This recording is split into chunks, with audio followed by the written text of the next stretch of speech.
So we're also going to be worried about torsion in tubes. That comes up fairly often. So I'll show you how. The main difference here is the J.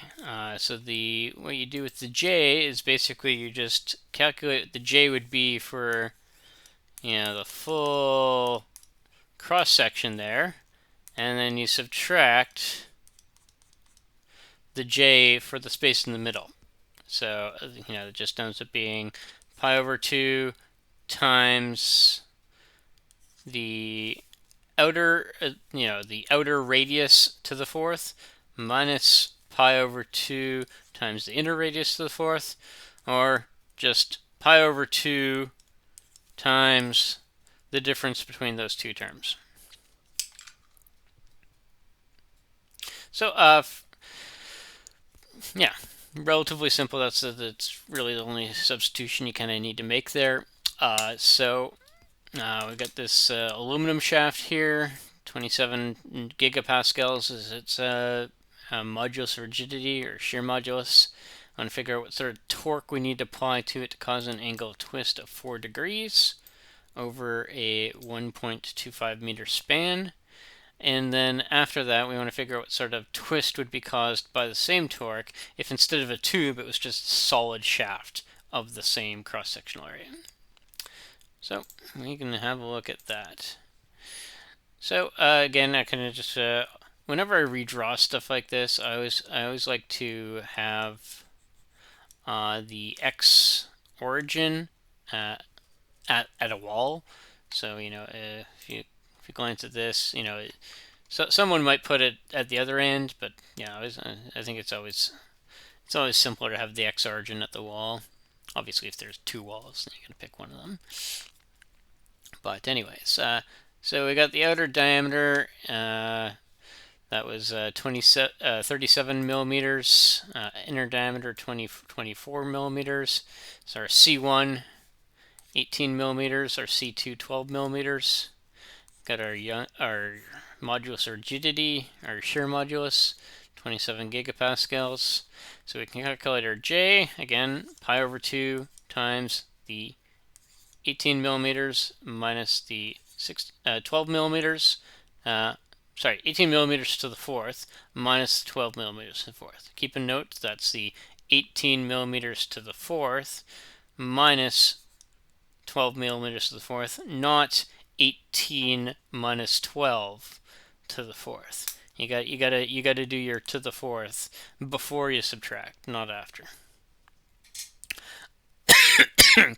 Also, very important to keep in mind, I see this way too often, people plugging the diameters in when they should be putting the radii. Again, it's irksome to see that because it happens way too often, and you just get people losing marks for no reason.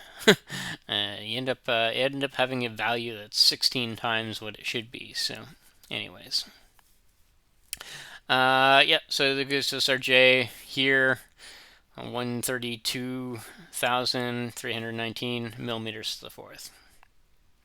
So we want to figure out what causes a 4-degree angle of twist. So looking at this, first thing I'm going to want to do is convert that to radians, because I'm not working in degrees when we're dealing with shear. So for 4 degrees is 4 degrees times pi radians over 180 degrees, so 0.0698 radians.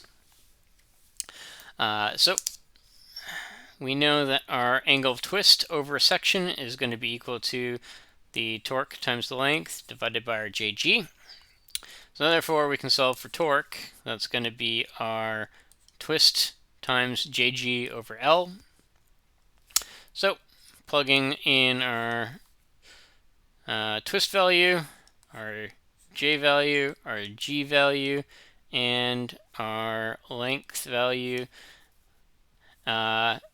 ended up getting a value that was 200,000 Newton millimeters. So for simplicity's sake, I put that down as 200 Newton meters. But if we want to do the next step, figure out what sort of twist we would get if we had the same torque, but the section was solid. So we just need to recalculate our J here. So that'll just be the pi over 2 times 18 millimeters to the fourth.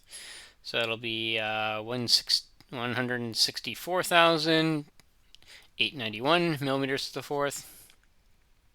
And then just plug it into our equation here. So we got our twist is going to be equal to the 200,000 Newton millimeters times 1,250 millimeters, 1.25 meter section, divided by our J that we just calculated, 124,891 millimeters to the fourth, times the G. Again, I like to convert it to megapascals and then convert that megapascals to newtons per millimeter to newtons per millimeter squared. So 27,000 Newton millimeters. So canceling out units, the newtons cancel out. The ones on the millimeters on the top cancel out 2 of the millimeters to the fourth. The millimeters on the fourth on the G term cancel out the other 2. So we're left with just a ratio, which is what we expect because it's radians. Our expected value is going to be in radians. So we get 0.0561 radians, which is about 3.2 degrees.